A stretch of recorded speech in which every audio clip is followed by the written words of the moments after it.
The blood on her gloves was still warm when they grabbed her arms. Claire Whitmore had just done the impossible, stabilized a man who should have been dead in 60 seconds.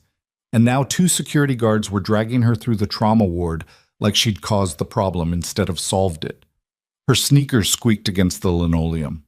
The IV stands rattled as she passed them. Every nurse on the floor turned to watch, and not one of them said a word. Dr. Marcus Delvane stood in the center of it all, arms crossed, watching her go with the kind of satisfaction that lives in men who've never been told no. His white coat was spotless. His expression was cold. He pointed toward the exit doors like he was directing traffic. "Get her out," he said, "and don't let her back in." Outside, the Colorado sky was cracking open. Rain hit the pavement in sheets. Claire walked into it without a coat, without her bag, with blood still drying on her hands, and she didn't look back once. That was the moment everything began. If this story already has you gripped, stay with me all the way to the end, because what happens next will floor you. If you're watching right now, hit subscribe, tap that like button, and drop your city in the comments. I want to see exactly how far this story travels. Harlow Creek was not a city that forgave people for being ordinary. It sat in the high desert of western Colorado, elevation 6,200 feet, the kind of place where the wind came through the passes with an attitude and the locals had learned to keep their heads down or get knocked over. The mountains to the west looked beautiful in postcards and merciless in January, and in mid-November they were already draped in the first serious snow of the season, the peaks white and indifferent against a sky that couldn't decide whether to be gray or just give up and turn black. Calvary Ridge Medical Center sat on the north edge of town like it owned everything below it, which, in a certain sense, it did. It was the only Level 2 trauma center within 90 miles. The closest competitor was a small regional hospital in Dunmore that handled broken bones and gallbladders and quietly sent anything serious up the road to Calvary Ridge. This arrangement had been in place for 11 years, long enough that the staff at Calvary Ridge had stopped feeling grateful for their position and started feeling entitled to it. Dr. Marcus Delvane had been chief of emergency medicine for 4 of those years. He was 46, broad-shouldered, and the kind of handsome that had probably opened doors for him in his 20s, and now just reinforced his conviction that he deserved every room he walked into. He had a medical degree from a school with a good name, a wall full of plaques he'd never stopped mentioning, and a talent for making people around him feel like they were being graded on a curve he'd set himself. The nursing staff had their own vocabulary for him. The Oracle, because he always acted like he was the only one who knew anything. The Volume, because his correction of a mistake never happened quietly, never happened privately, and almost never happened in proportion to the actual error. A mislabeled tray became a referendum on your competence. A documentation discrepancy became evidence of everything wrong with nursing as a profession. Claire Whitmore had been at Calvary Ridge for 8 months. She had taken the position in March, arriving with a single duffel bag, a lease on a 1-bedroom apartment 12 blocks from the hospital, and a work history that was thin in a very specific, very deliberate way. Her references checked out. Her nursing license was clean. Her credentials were exactly adequate. Not impressive, not suspicious, just enough to get hired in a trauma ward that was perpetually understaffed, and not particularly picky about who came through the door as long as they showed up reliably. She showed up reliably. She was 33 years old, medium height, with dark hair. She kept pulled back tight during shifts and brown eyes that had the quality of looking at everything once and retaining it completely. She didn't chat in the break room. She didn't complain about the schedule. She made her own coffee, brought it in a thermos, and was always 5 minutes early, which in a place where exhausted nurses routinely showed up 7 minutes late made her look either very eager or slightly strange. Her coworkers had mostly settled on the latter. "She's quiet," said Priya Sinha, a charge nurse who'd been at Calvary Ridge for 6 years and knew everyone's deal within their first month. Like, not shy quiet. Quiet like she's thinking about something else all the time. "Or thinking about us," said Devin Marsh, a night shift nurse who'd worked alongside Claire for 3 months and still felt like he was getting to know her. "Like she's watching." "She's not watching," Priya said. "She's just somewhere else." That wasn't exactly right either, but it was closer than they realized. Claire was present in every clinical sense. Her assessments were fast and accurate. Her charting was clean. She had never once failed to catch something in triage that another nurse might have let slide. A blood pressure reading that seemed borderline but wasn't. A respiratory rhythm that looked stable but had a pattern developing underneath. She didn't make a show of these catches. She just flagged them, documented them, and moved on. The first problem, the one that had started making her name uncomfortable to say among certain people on staff, was that she was right more often than she was supposed to be. The second problem was Marcus Delvain. It had started in April, about 5 weeks into her tenure. A man came in through the ER doors at 2:14 in the morning, blunt trauma to the chest, motorcycle accident on the highway, no helmet, GCS of 12, and dropping. Claire had him in Bay 3 before the attending on call made it down from the second floor. And by the time Dr. Delvain materialized in the doorway, suited up, hair still perfect, apparently he slept in that coat, she had already identified a tension pneumothorax developing on the left side and was preparing for a needle decompression. Delvain looked at the prep tray, then at her. "What do you think you're doing?" "He's got a tension pneumo building, left side. Breath sounds are already decreased and his trachea is—" "I can see the patient." "Then you see his neck veins. He's got maybe—" "Nurse!" His voice came down on the word like a gavel. "Your job is to prepare the patient and document. It is not to diagnose." "I'm not diagnosing. I'm telling you what I'm observing so that—" "I heard what you said." He took the prep tray from her hands, set it aside, did his own assessment, thorough, methodical, the kind of assessment you do when you have time, which they did not have. And then, 80 seconds later, when the patient's blood pressure dropped and his oxygen saturation followed it off a cliff, Delvain performed the needle decompression himself, and the man stabilized, and Claire stood back and watched, and didn't say a word.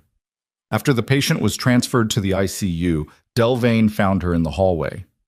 "I understand you came from a smaller facility," he said, his voice pleasant in the way that knives are sometimes pleasant, smooth and very sharp. "So I'll give you the benefit of the doubt that you weren't trying to overstep. But let me be clear about something. In my trauma ward, nurses observe and support.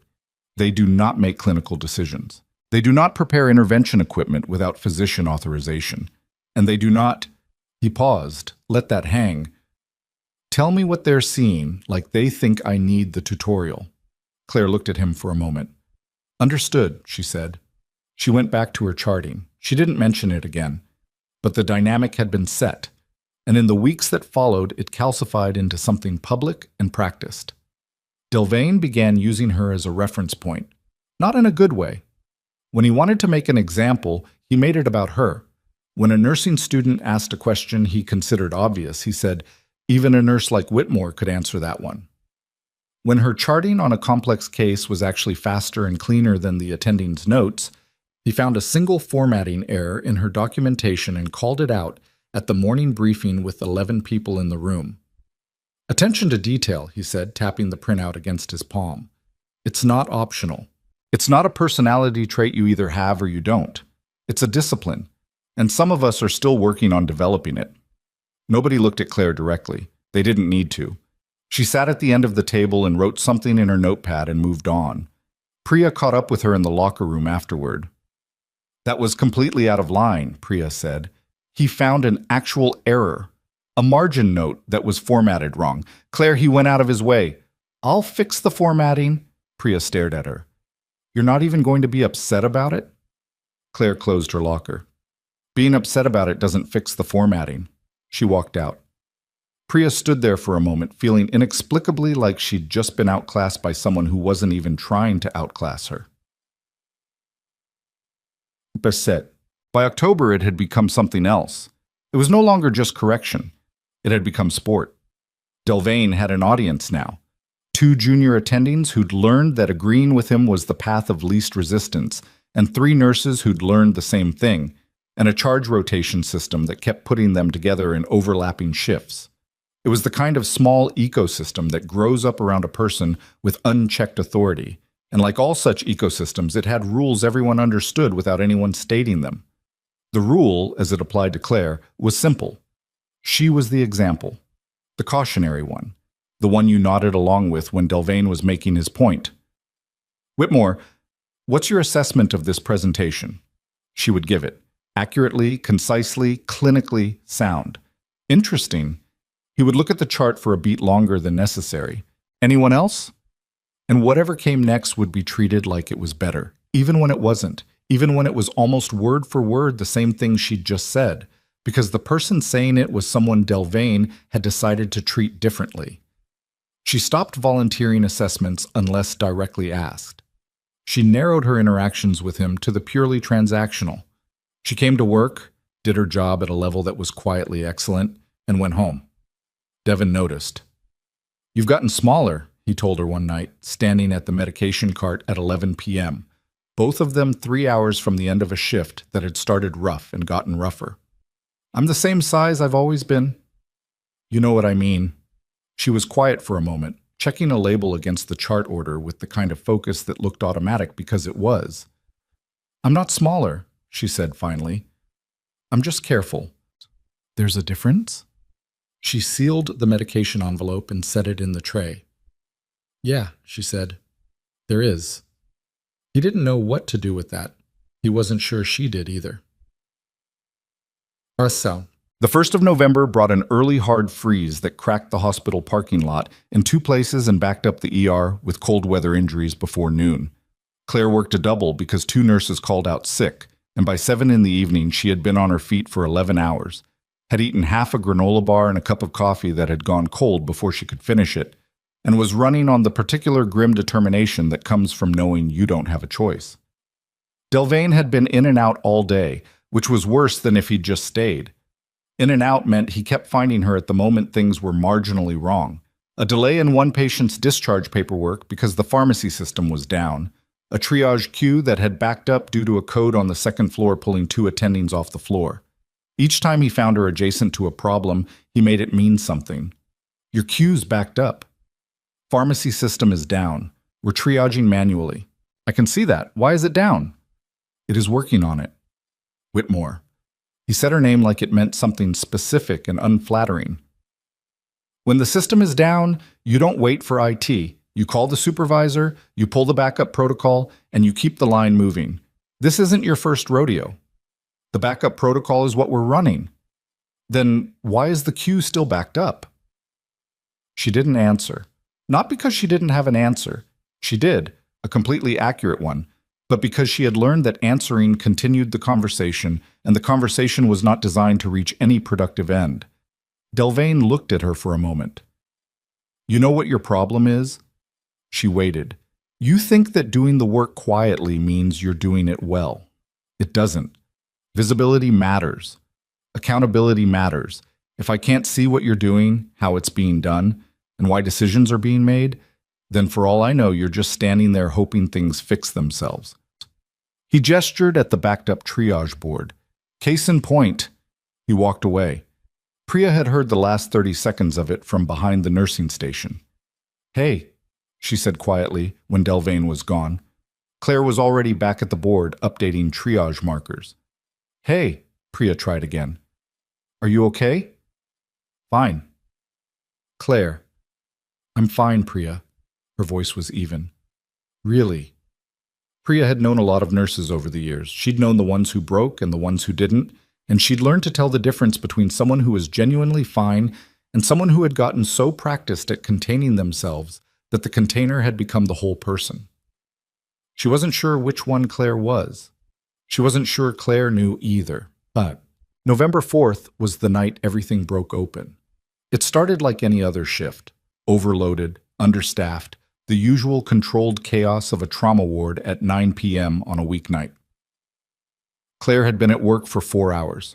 She had 2 patients in active monitoring, 3 in discharge prep, and 1 in Bay 7 who was waiting on labs that should have come back 40 minutes ago. She was standing at the station pulling the lab order when she heard the ambulance bay doors. Not the sound of doors opening, she heard what came before that. She heard the particular change in pressure that meant the automatic doors had been triggered from outside. The brief atmospheric shift of cold night air entering a heated space, followed immediately by the sound of a gurney moving fast. Too fast. The The kind of speed that meant whoever was pushing it wasn't being careful because there wasn't time to be careful. She was already moving when the gurney came through. The patient was a man, somewhere between 40 and 50, in civilian clothes. Dark jacket, work boots, one of them missing. His face was ashen in the way faces go ashen when the blood isn't moving right, and his breathing was wrong in a very specific way that Claire clocked before she was close enough to get a look at his chest. Short, effortful, shallow. Not enough. Not nearly enough. The paramedic at the head of the gurney was young, maybe 25, and he was scared. Claire could see it in the set of his jaw. GSW to the chest, he said, rushing it out. Found him on Route 7 about 8 minutes ago. No ID, no witnesses. He was conscious at the scene, but airway? Claire was already at the side of the gurney, fingers finding pulse points, eyes moving over the man's chest. Intact when we loaded, but it started going in the rig. BP was 60 over palp when we...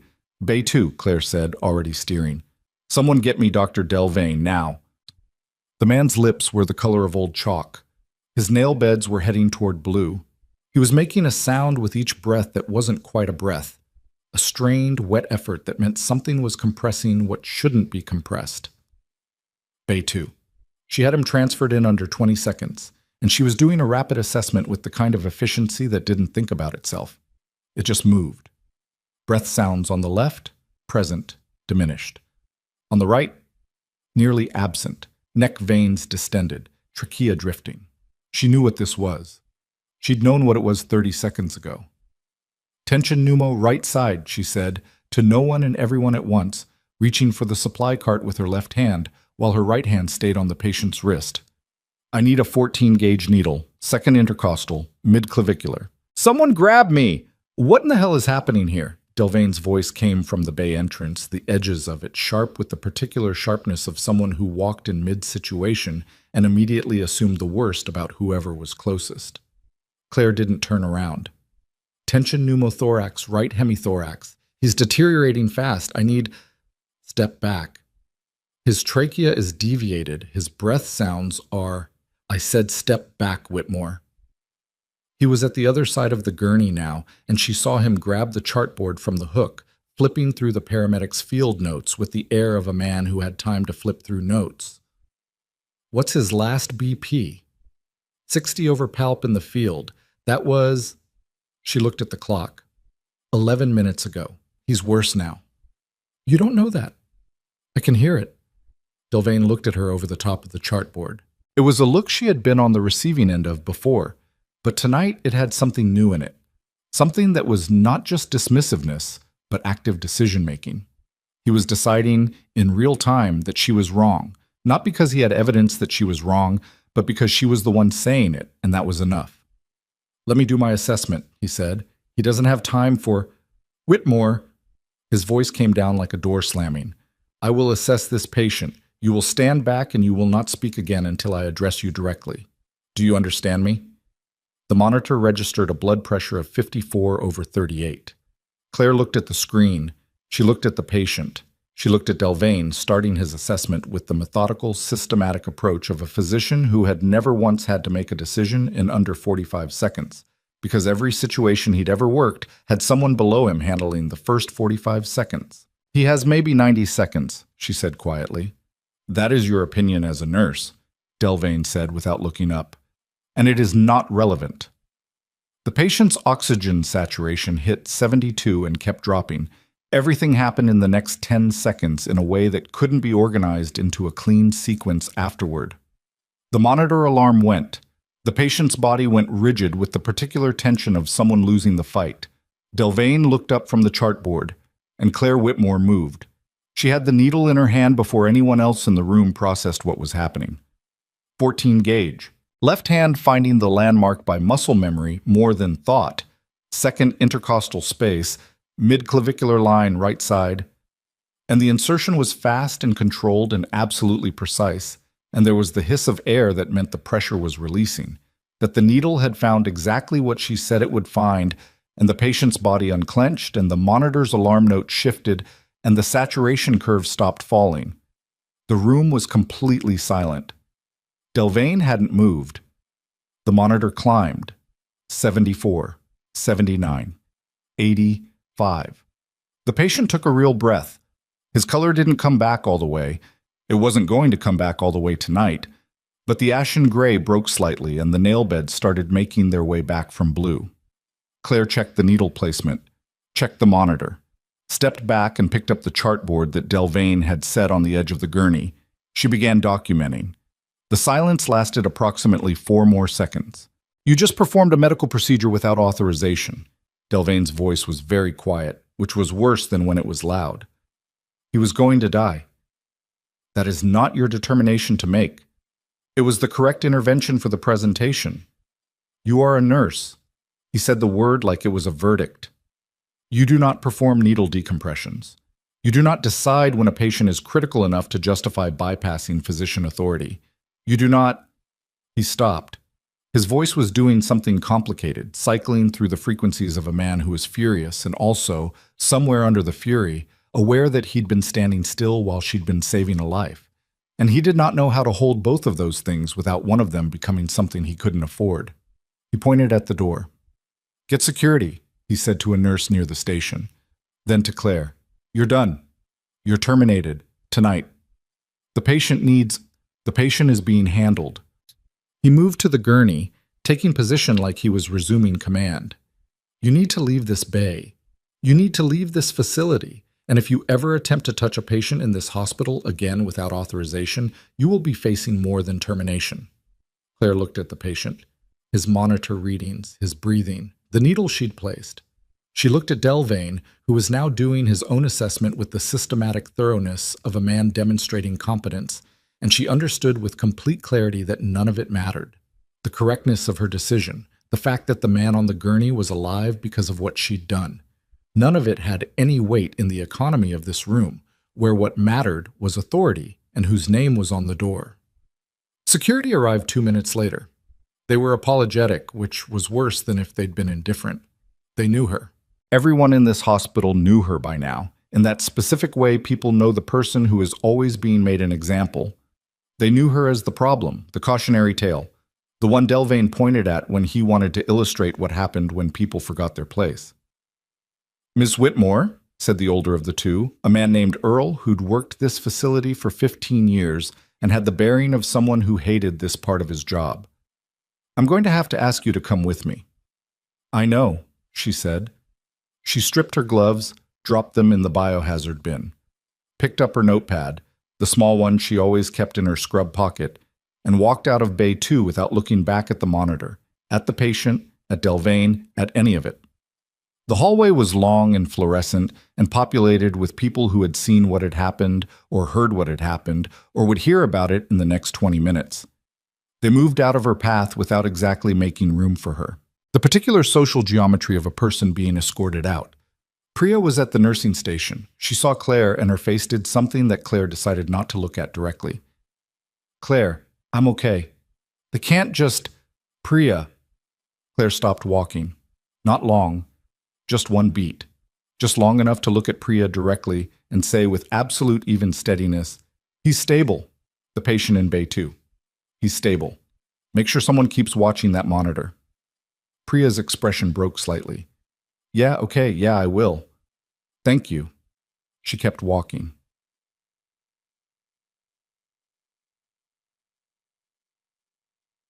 The automatic doors opened onto the ambulance bay, and the cold came in immediately. Not tentative, but definitive. The kind of cold that had been waiting for its chance. It was 37 degrees and dropping, and the rain that had started earlier in the evening had the particular quality of rain that was undecided about whether to become sleet, and was proceeding as though it didn't owe anyone a decision. Claire stood at the edge of the covered bay overhang for a moment. She didn't have her coat. It was in her locker, which she had not been permitted to access, and her car keys were in her coat pocket, which meant her car was currently inaccessible and would remain so until she figured out what came next. Earl came out behind her. He started. It's fine. There's a protocol. I have to document. I know the protocol. He handed her a plastic bag. Her personal items from the nursing station. Her thermos, her phone, her notepad. She took it without comment. I'm sorry, Earl said, and she could hear that he meant it in the specific way that people mean things when they have no power to change them. "You're doing your job," she said. "That's all anyone should do." She walked out into the rain. The bus stop was 140 meters down the hospital access road, where it met the main street.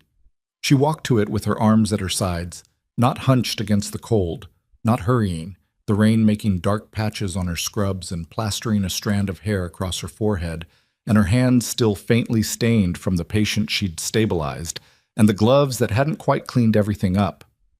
She sat on the plastic bench under the plexiglass shelter, which protected her from approximately 40% of the precipitation that was coming down at an angle. She took out her phone. The screen lit up. She stared at it for a moment without opening anything. In 8 months, she had not made a single call that mattered to anything beyond this town, this job, this small, careful life she'd been constructing around the edges of what she used to be.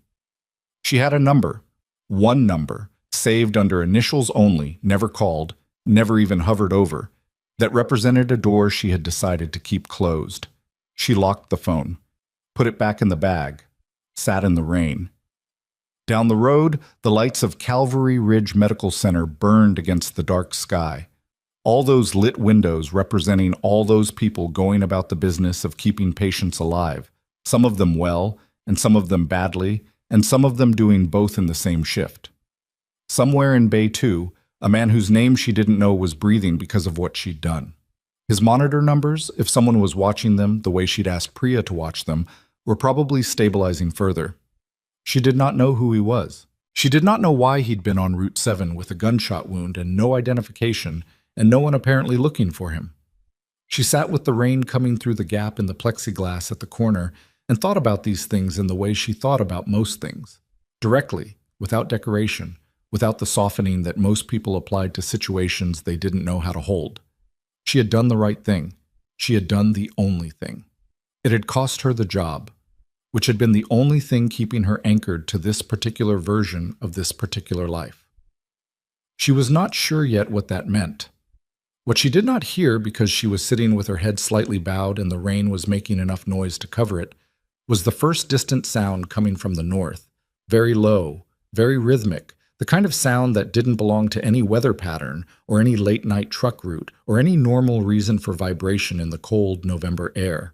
The kind of sound that meant something large was moving through the sky at speed and with purpose, and that it was coming this direction, and that whoever was inside it had somewhere very specific they intended to be.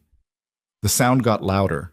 Claire heard it the way you hear things when you've been trained to hear them, not as background noise that gradually becomes foreground, but as a specific signal that trips a specific wire, the kind of recognition that bypasses the thinking part of the brain entirely and lands somewhere older and faster. She raised her head. The rain was still coming sideways, the plexiglass shelter rattling faintly in the wind, and the lights of Calvary Ridge burned across the access road the same as they had 30 seconds ago. But the sound was wrong for this place in this hour. Rotary. Multiple. Not the stuttering single-engine rhythm of a medical transport helicopter.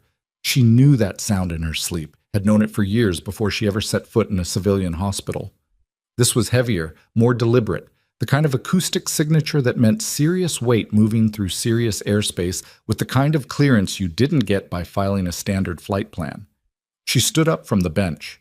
The sky to the north was still dark, still solid cloud cover with the orange wash of town light reflecting off the underbelly. But the sound was resolving, getting directional, and then there was something else. Running lights, 2 sets, moving in formation and moving fast, dropping altitude in the particular way aircraft drop altitude when they know exactly where they're going and intend to be there in under 2 minutes. Claire stood very still.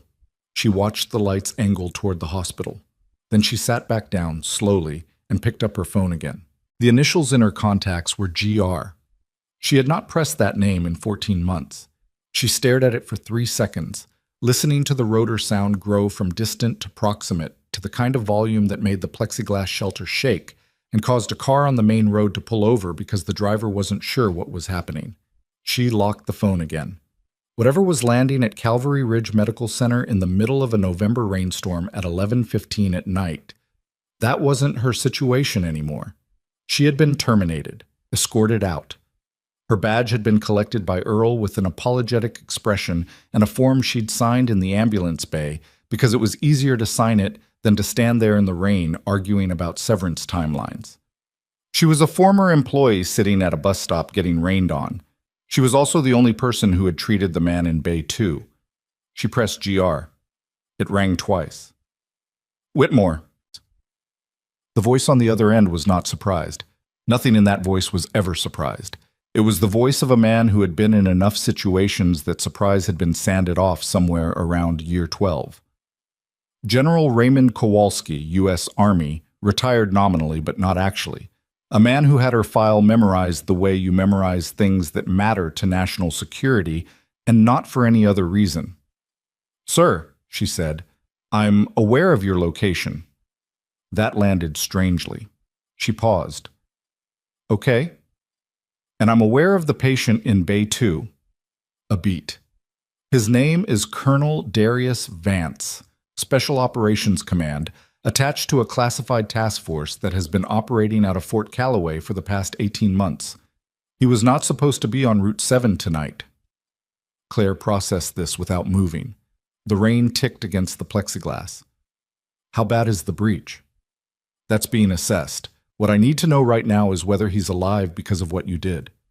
"He's alive," she said. "He'll need a chest tube to follow the decompression, and there may be secondary hemorrhage developing. I didn't have time to fully assess before I was removed from the case." The silence that followed that last phrase had weight in it. "Removed from the case," Kowalski repeated.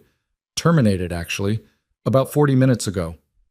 Another silence, longer this time, the kind that meant a man was making a decision. "Stay at the bus stop," he said. "Don't go anywhere." The line went dead. Claire looked at the phone, then at the sky, where the running lights had disappeared behind the hospital roofline, and the rotor sound had changed quality from transit to stationary. They were down or close to it. Multiple aircraft. She had counted the acoustic signatures the way she'd been taught to count them, and the number was not small. She sat back on the bench. Her hands were cold. She hadn't noticed until just now, which meant she'd been colder than she'd registered, and the adrenaline had been doing work she hadn't authorized it to do. She tucked both hands under her arms and waited, watching the hospital lights and the dark sky and the rain coming down at its consistent, indifferent angle. 7 minutes passed. Then the hospital entrance lit up in a way it hadn't been lit before. Movement, multiple figures, the kind of purposeful clustering around an entrance that meant something was happening that the facility had not planned for and was not equipped to manage on its own terms. She could see it from here. The distance was enough that it was shapes and motion rather than detail, but the shapes and motion were distinctive, uniformed, armed, moving with the particular efficiency of people who had a specific objective and were not in the habit of explaining themselves to facility administrators. She was watching a federal insertion into a civilian hospital, and somewhere inside that building, Marcus Delvane was about to have a very bad night. Inside Calvary Ridge, the situation had moved faster than anyone was ready for. The first helicopter had set down in the parking structure's upper level. Technically not a landing pad, but level enough and the pilot had made worse calls in worse conditions. The second had taken the access road shoulder 200 meters north of the ambulance bay, its rotor wash flattening the ornamental grasses along the hospital's landscape perimeter and prompting 3 different staff members to pull out their phones before a figure in tactical gear appeared at the ER entrance and said, with absolute calm, that no photographs were to be taken. The figure was a woman, late 30s, wearing unmarked fatigues and a sidearm that was visible enough to be intentional. She had the bearing of someone who had spent years in rooms where the ambient authority level was very high and had stopped being impressed by any of it. Her name was Major Lena Carrasco, and she had a laminated authorization document in her left hand and a list of 3 names in her right hand, and the top name on that list was Colonel Darius Vance, currently in Bay 2 of the trauma ward, and the second name was the physician of record for his case. She found the charge nurse at the central station, Priya Sinha, who to her credit did not retreat behind the desk or start demanding procedure, but instead looked at the document Carrasco placed in front of her, read it fully, and said, "Bay 2. He's stable. I've been watching the monitor." "Who placed the decompression needle?" Priya looked at her. "A nurse named Claire Whitmore. She was terminated about an hour ago. Carrasco's expression did not change. Where is she now? I don't know. She walked out. The physician of record on the case is listed as Dr. Marcus Delvain. Is that correct? He took over after Ms. Whitmore was removed. Took over, Carrasco repeated. She looked at the Bay 2 monitor reading on the central display, then at Priya. The needle placement. Who documented the procedure? I did, Priya said. Delvain redocumented it under his name, but I have the original timestamp and the paramedic's field report that says the patient had no intervention at scene. The math is what it is. Carrasco looked at her for one more moment. You have a good memory. I have a very good memory, Priya said, and I've been waiting for someone to ask. The ward doors at the far end of the corridor opened and Marcus Delvain appeared, moving with the velocity of a man who had been told there were military personnel in his hospital and had decided that velocity would communicate authority. He was still in his coat. His hair was still perfect. He had his tablet under his arm and an expression that said he was prepared to be the most important person in whatever conversation was about to happen. He pulled up when he saw Carrasco. I'm Dr. Marcus Delvain, Chief of Emergency Medicine. I'm going to need to understand the basis for this. I have that document in front of you, Carrasco said, if you'd like to read it. He picked it up. His eyes moved across it with the speed of a man who was looking for the part that gave him standing, and his jaw tightened when he didn't immediately find it. This is a federal authorization for patient access. That doesn't grant you operational control over this facility. We're not seeking operational control. We're seeking information about the treatment of a specific patient and the clinical personnel involved in his care. The patient in Bay 2 is under my care. I managed the case personally.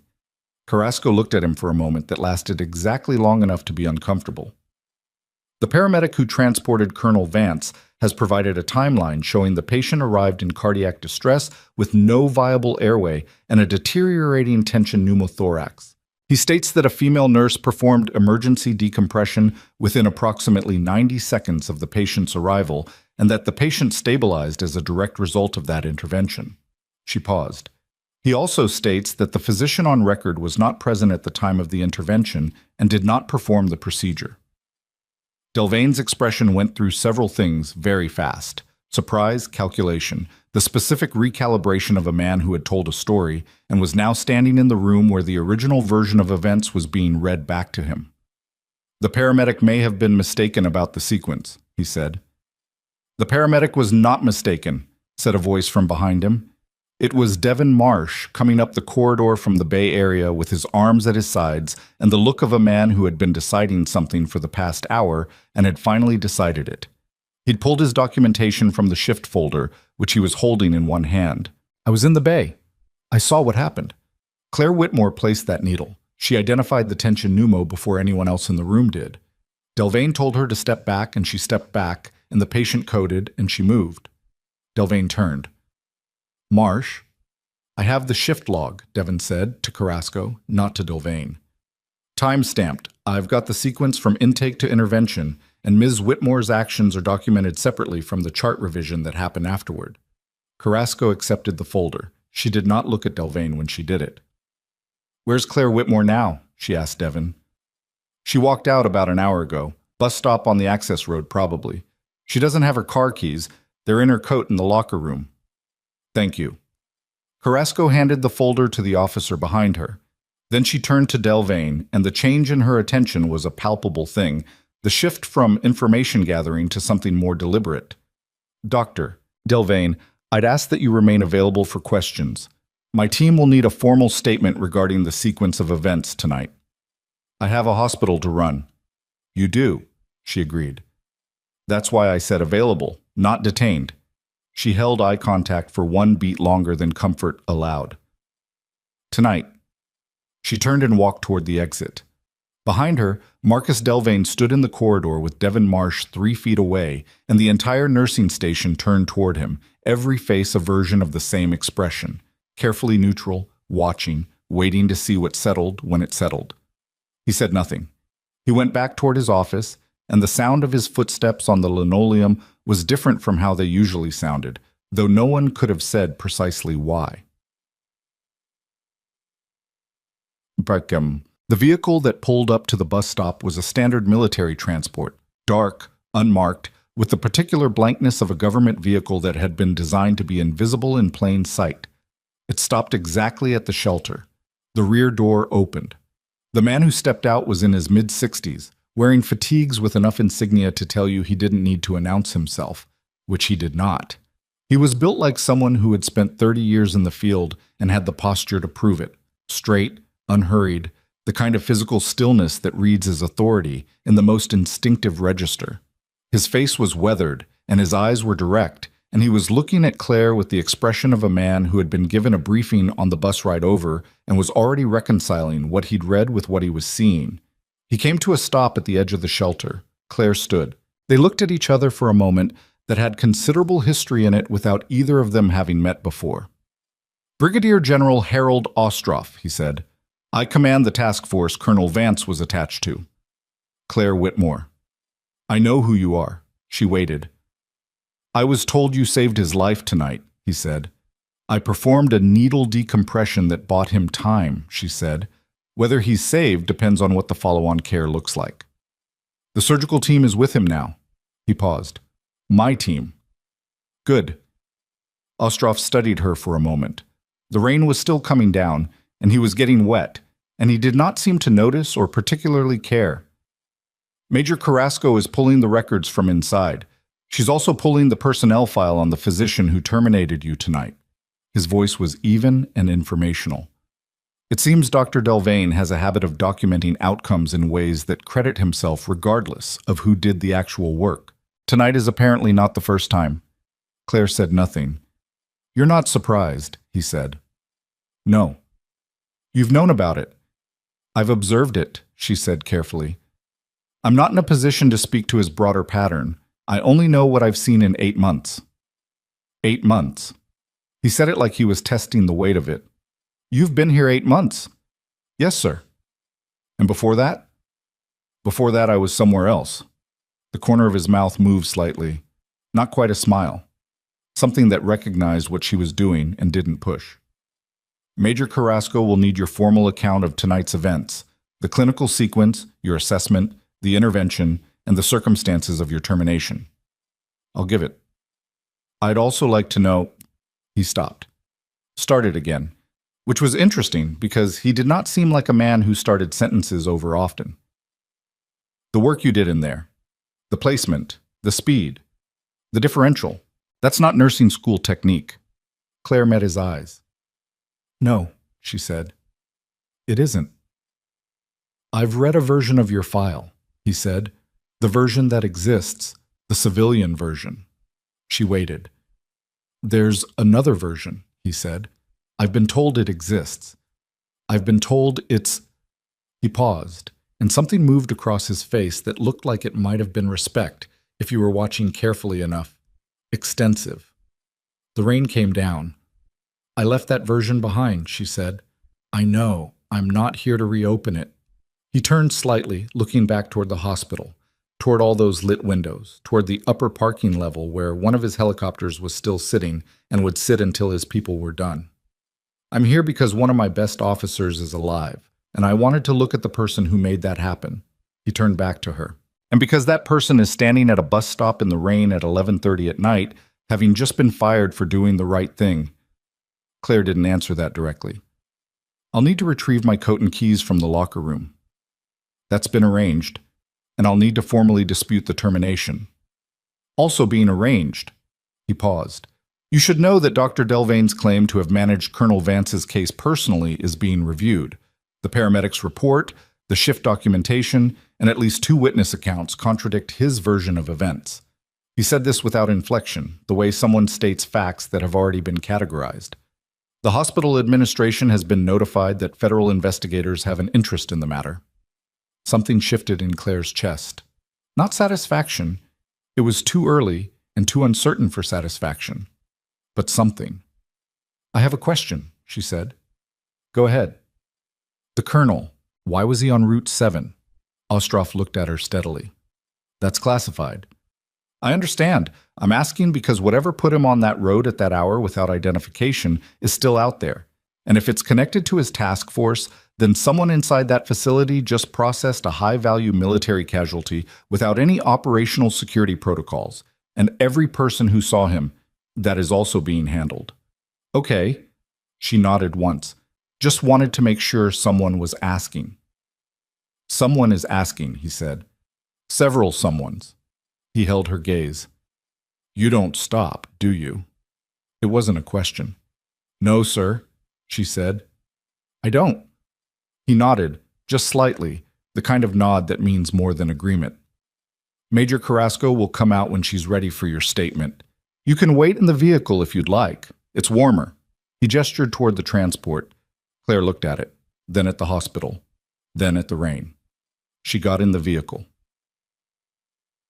Inside the hospital, the ward had the particular quality of a place where something significant had happened and was still happening, and everyone was trying to figure out which side of it they were going to be on when the dust settled. The military surgical team had taken Bay 2 with the quiet efficiency of people who did not explain themselves. They'd brought their own equipment, some of it, the stuff they'd needed fast, and had requested specific items from the Cavalry Ridge supply room with the kind of specificity that told the nurses handing it over that these were people who knew exactly what they were doing and had probably done it in places considerably less equipped than this. Colonel Vance was out of immediate danger. The chest tube had been placed, the secondary hemorrhage that Claire had flagged as a possibility had indeed been developing, and the surgical team had caught it early enough. He had lost blood.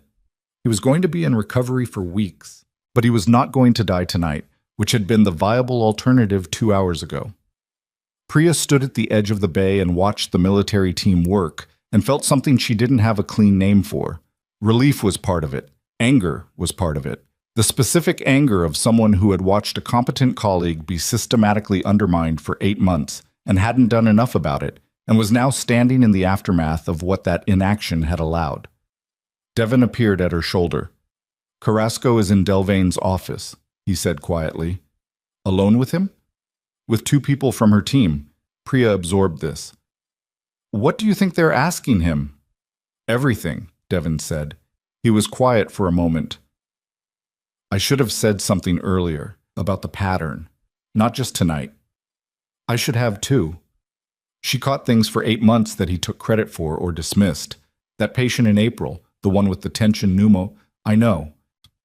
Priya had known and hadn't reported it because reporting things to administration at Cavalry Ridge about Marcus Delvane had the specific outcome of making the person who reported it the problem, and she had a rent payment and a sister in school and hadn't been willing to absorb that. She wasn't proud of this calculation. She was honest about it, at least to herself. I know. She never held it against anyone, Devon said. That's the part that gets me. She never complained, never made it mean something about us. Priya thought about what Claire had said earlier. I'm not smaller, I'm just careful. And thought about how much restraint it took to be careful in the way Claire had been careful, with what she clearly knew about herself, with what she was clearly capable of, and said nothing.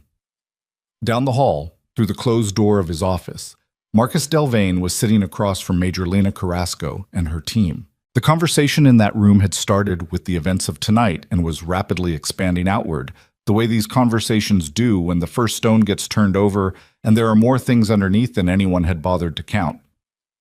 Carrasco had his chart revisions from the past 6 months, pulled from the electronic records with a federal authorization that didn't require his permission, and she was working through them with the focused patience of someone who was not in a hurry because the evidence was not going anywhere. Delvane had asked for legal representation twice. Carrasco had noted both requests on her recorder and continued with her questions. This entry here, she said, tapping a printed page, is dated September 14th. It shows you as the documenting clinician for a cardiac intervention in Bay 4. The intervention type logged is cardioversion, and the outcome is listed as positive stabilization. That's correct. The original nursing note from that shift, filed at 2347, before your chart entry, which is time-stamped 2:13 the following morning, describes the intervention as having been performed by the charge nurse on duty in the absence of physician response within the critical window. She looked up. The patient had a documented wait time of 11 minutes before physician arrival. Cardioversion was performed at the 8-minute mark. Delvane said nothing. That's not tonight, Carrasco said. That's September. I have 6 more instances in the last 4 months that follow a similar pattern. She set the stack of pages on his desk, squarely, with the deliberateness of someone placing a weight. I want to understand how your name ended up on interventions that your own staff's timestamp documentation places outside your presence. The heating system in his office ran steadily. Delvain looked at the stack of pages. I want my attorney, he said. Noted, Carrasco said, making a mark. And as I've said, you're entitled to that. You're not currently under arrest, and this is an information-gathering interview. She leaned back slightly. But I want to be honest with you, Dr. Delvain, because I think that's more useful to everyone than the alternative. She waited until he looked at her. What we have tonight with Colonel Vance is a federal matter, a classified personnel case involving active military operations. The fact that the physician of record on his case falsified documentation is no longer a hospital administration question. It's ours. She let that settle. And when we start pulling on that thread, everything else that's attached to it comes along. The rain was still audible, even through the office walls. Everything attached to it, he repeated. Everything, she confirmed. The silence that followed had a texture to it, the texture of a man who had run a particular game for a long time and was sitting in the moment when the game ran out of road. Outside the hospital, in the transport vehicle on the access road, Claire Whitmore was giving her account to a staff officer with a recorder and a careful shorthand, walking through the sequence from the moment the gurney came through the doors to the moment she placed the needle, and the officer was documenting it without comment, and the rain was hitting the vehicle's roof in the particular rhythm of rain that has settled in for the night. She told it exactly as it had happened, without omission, without interpretation, without the editorializing that would have been understandable. She told it the way she'd been trained to report years ago in a completely different life. Factual, sequential, precise. When she was done, the officer stopped the recorder and said, "Thank you, Ms. Whitmore. That's comprehensive." "There's one more thing," she said. He looked up. "The patient, when he's recovered enough. Someone needs to talk to him about what he was doing on Route 7 without security. That's not an accident, that's either a breach or it's a decision someone made without adequate risk assessment, and either way, that's being looked at," the officer said. "Okay." She paused. "The physician who was with me in that bay, Delvain. He's not just a credit thief, he delays. I've seen him delay interventions that cost patients, not because he didn't know what to do. He's a capable physician when he moves. He delays because he wants to own the moment." She looked at the officer's recorder, which was still running. "That is also in the record, for what it's worth." The officer wrote something. "One more question," he said. "Major Carrasco asked me to relay this. She'd like to know if you'd be willing to meet with General Ostroff formally tomorrow. Not about tonight. About—" he checked his notes. "A longer conversation." Claire looked out the rain-streaked window at the hospital access road, at the bus stop with its tilted plexiglass shelter, at the strip of dark sky above the roofline where the running lights had been an hour ago. "Tell her yes," she said. The officer nodded. He was writing the notation when his radio went, a short burst of code that Claire recognized the format of without knowing the specific content. He listened. His expression shifted in a way that was small but visible. Not alarm, but the recalibration of someone receiving information that changed something. He looked at her. "Colonel Vance is out of surgery," he said. "He's stable." "Good." He was conscious briefly before they sedated him. The officer paused. "He asked for the person who saved him." Claire said nothing. "He used a name," the officer said. "Not Whitmore.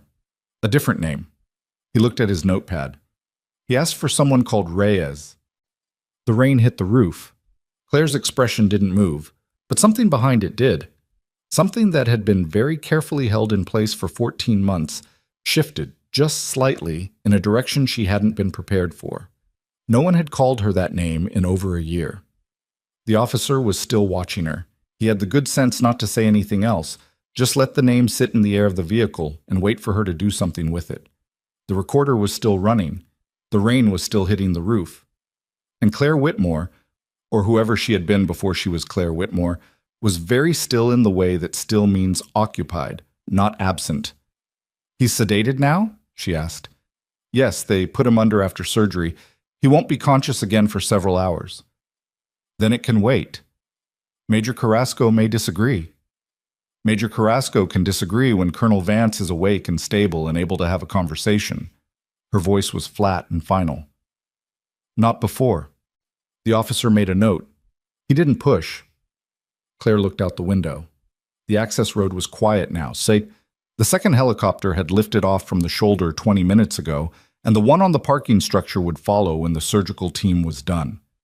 Calvary Ridge looked exactly the same as it always looked from the outside. All those lit windows, all that institutional permanence.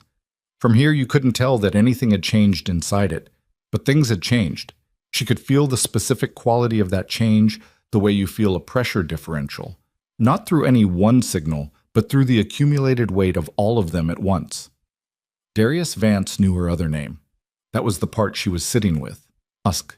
She had not seen Vance in 4 years. The last time had been a field hospital outside a city whose name was redacted in every document she'd signed, a temporary structure that smelled of dust and antiseptic, and the particular exhaustion of people who had been working at capacity for 72 consecutive hours.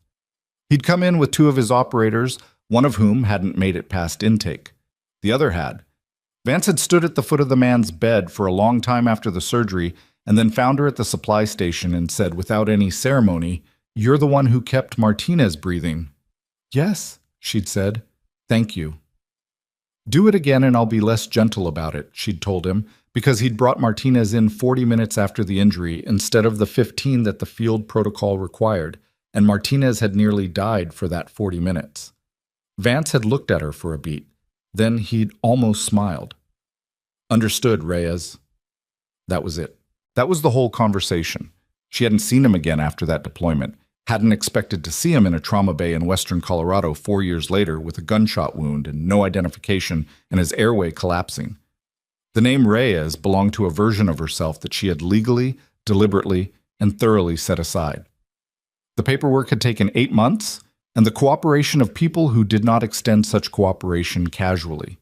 She had a new name, a new record, a new license, and a life that fit the new name the way a rental apartment fits, functional, adequate, and not quite hers.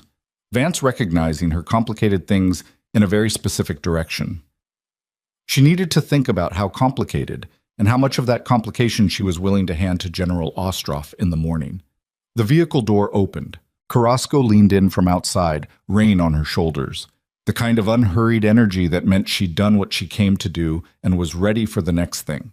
She looked at Claire with the direct assessment of someone who had read a file and was now reconciling it with the actual person.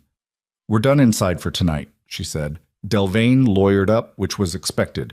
"We have what we need from the documentation." A pause. "Your coat and keys are in the vehicle behind this one, and your reinstatement paperwork is being drafted. The hospital administrator was very cooperative once we explained the federal dimensions of the situation." "How cooperative?" "Extremely." A beat. "He called Delvain's conduct tonight a serious breach of institutional protocol and said he'd been receiving concerns about patient care standards for some time." Carrasco's expression was neutral in a way that communicated everything about how she felt about an administrator who'd received concerns for some time and done nothing. "He's very eager to demonstrate institutional alignment with the investigation." "I'll bet he is," Claire said. Carrasco looked at her steadily. "You know what Vance said." "I know what the officer told me," he said. "Does the name mean something that affects our ability to have a full conversation tomorrow?" Claire considered this for a moment. Not the answer, which she already knew, but how much of the answer to give. "It means that my background is more complex than what's in my personnel file," she said, "which I suspect you already knew before tonight." "I suspected," Carrasco said. "The file is thin in a very specific way." "Yes." "Tomorrow's conversation with General Ostroff, it's not punitive. I want to be clear about that. Nothing you did tonight creates any liability for you, quite the opposite." "I understand." "What I don't know," Carrasco said, "and what the General will want to discuss, is the question of how Vance knew you.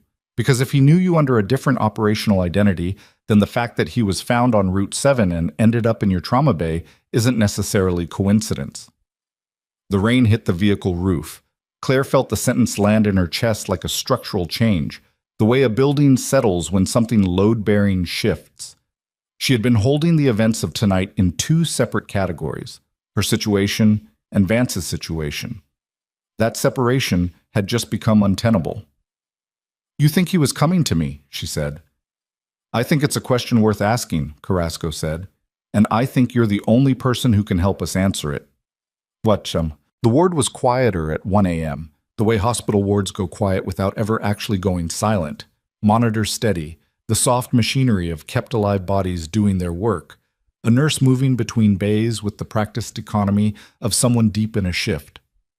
Priya was still there. She would be there until 7 a.m., because she had agreed to cover, and because going home felt wrong tonight, felt like leaving something unfinished. She was updating charts when her tablet pinged. An internal message from administration, timestamped 12:58 a.m., addressed to all charge staff on the current rotation. She read it once, then she set the tablet down on the desk and stood completely still for a moment, looking at the Bay 2 door, behind which the military surgical team was completing their post-op checks on a man whose identity still wasn't officially confirmed in the hospital's own system. The message was brief, administratively brief, the kind of language you use when you're constructing a paper trail that will be read by people with authorization levels you can't fully anticipate. It informed charge staff that Dr. Marcus Delvain had been placed on immediate administrative leave pending a review of clinical documentation practices, effective 12:45 a.m. that night. It informed them that the review was being conducted in cooperation with federal investigators. It asked all staff to preserve all records related to cases managed by Dr. Delvain in the past 12 months. It did not mention Claire Whitmore. It did not need to. Devin came up beside her and read it over her shoulder. He was quiet for a long moment. 12 months, he said finally. That's what it says. That's a lot of cases. Yes, Priya said. It is. She thought about every time she'd stood at the edge of something and decided not to step in. Every time she'd watched Claire be publicly corrected for a call that was right. Every patient who'd gotten Delvain's version of an intervention that someone else had started. She did not know yet how many of those cases would surface, what they would show, what the consequences would reach. She only knew that the number was going to be larger than anyone had officially admitted. She picked the tablet back up, kept working. It was all she knew how to do. At 2:17 a.m., the military surgical team completed their post-op protocol and cleared Bay 2. Vance's vitals were stable, blood pressure holding, oxygen saturation at 97% on 2 liters, the chest tube draining normally, the kind of clean post-op picture you got when you caught the bleed early and managed it right. One of the surgical team's nurses, a compact, efficient woman who had introduced herself to no one and needed to introduce herself to no one, found Priya at the station before they packed out. "The decompression placement," she said. "Before we arrived." Priya looked at her. "What about it?" "Landmark selection, angle, depth, textbook execution. Better than textbook." The surgical nurse paused. "I've seen that placement done wrong in the field by people who do it regularly. Whoever placed that needle knew what they were doing at a level that doesn't come from a hospital." "I know," Priya said. The surgical nurse nodded once, like something had been confirmed. "Make sure she knows we said so." She walked out. Priya sat with that for a moment. Then she pulled out her personal phone, not the hospital line, and sent a message to the number she had for Claire. "Vance's team said the placement was better than textbook. Wanted you to know." The read receipt came back inside 30 seconds. No reply. Just the receipt, which, from Claire, meant everything. At 3:04 a.m., in the recovery room where Vance had been transferred, his eyes opened. It happened slowly. The gradual surfacing of someone coming out of general anesthesia, the particular lag between consciousness and coordination. His vision cleared in stages, the ceiling tiles, the IV line running into his left arm, the monitoring leads on his chest, the window with its darkness and the faint impression of rain on glass. He turned his head, which cost him. There was a figure in the chair beside the bed. He blinked. Claire Whitmore. In dry clothes now, her coat finally retrieved, her hair down from the pullback she'd worn all shift, sat in the chair with her forearms on her knees and her eyes on him. Not hovering, not clinical. Just there. The way you sit with someone when you're not sure yet what the conversation is and you're not going to rush it. Vance's mouth moved. The breathing tube was out, but his throat was raw, and his voice came out as something between a whisper and friction. "Reyes," he said. "Whitmore," she said. "Now." He looked at her for a long moment, processing. "You got out." "I got out." "How long?" 14 months. He closed his eyes briefly. Not sleep, just the effort of someone managing pain and the weight of too many things at once. When he opened them again, his focus had sharpened slightly. "Route 7, he said. "Don't," she said quietly. "Not tonight. Carrasco will want that conversation, and she should have it on record." He looked at her. "You saved my life." "You needed a needle. I had one." "That's not—" He stopped. His jaw tightened. "The hospital, the doctor who—" "Is on administrative leave," she said, "as of an hour ago." Something moved across his face. Not satisfaction, he was too wrecked for satisfaction, but a kind of settling. Good. He was quiet for a moment. His hand, the one without the IV line, moved toward her slightly. Not reaching, just moving. "I knew you were here," he said. 3 months ago, someone told me." Claire went still. "I asked them not to," she said. Her voice was steady, but the steadiness was doing work. "I know. I didn't act on it." His eyes met hers. "Until I didn't have a choice." The room was very quiet. "You came to me on purpose," she said. He didn't answer, which was an answer. "Darius?" She hadn't used his first name before. She used it now because they were past the point where rank and distance served either of them. "What is coming?"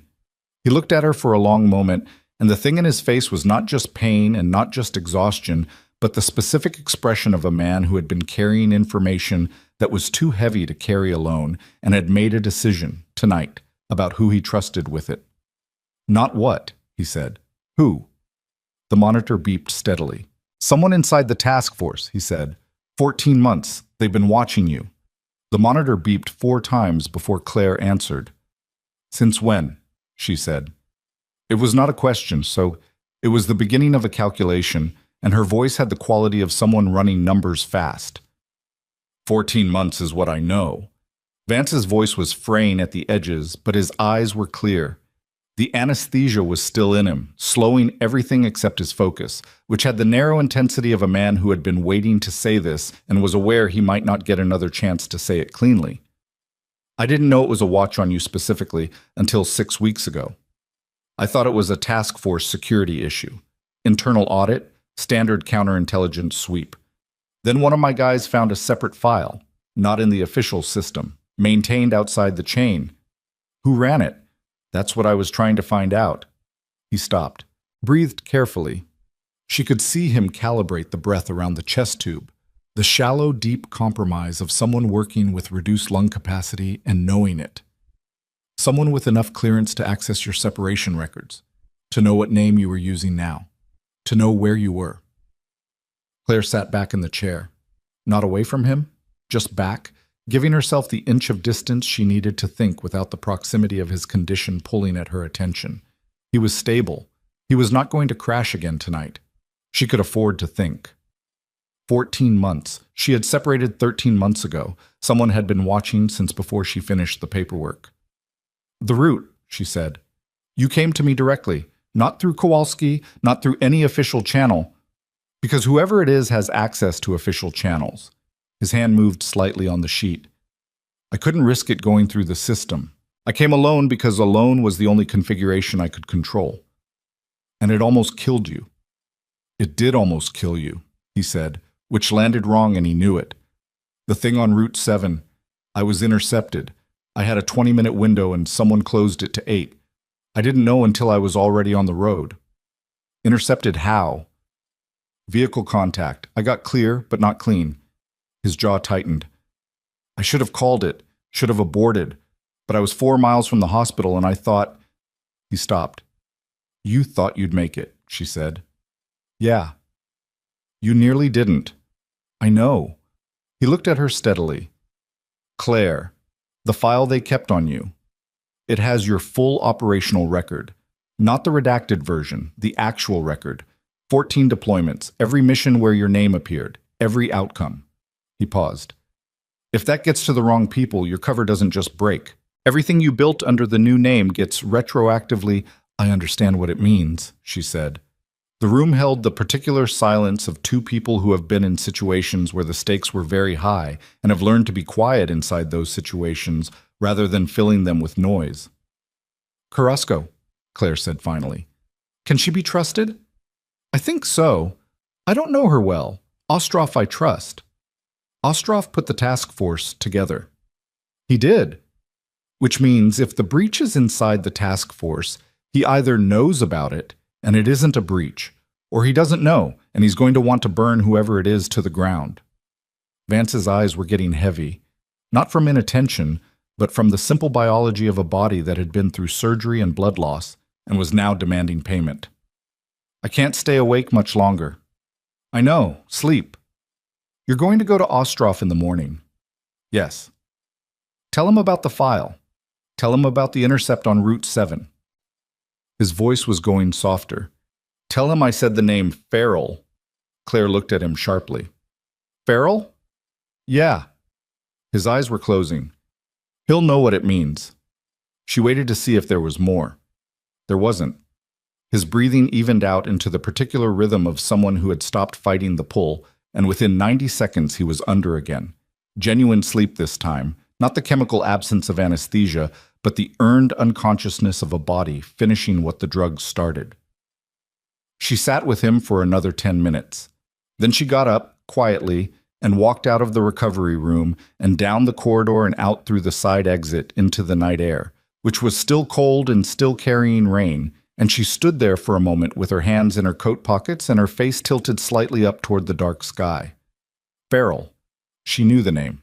Not well, a peripheral encounter, a briefing she'd sat in 4 years ago, a name attached to a position rather than a face. But the position it had been attached to was significant enough that the name had stayed. She pulled out her phone and called Kowalski.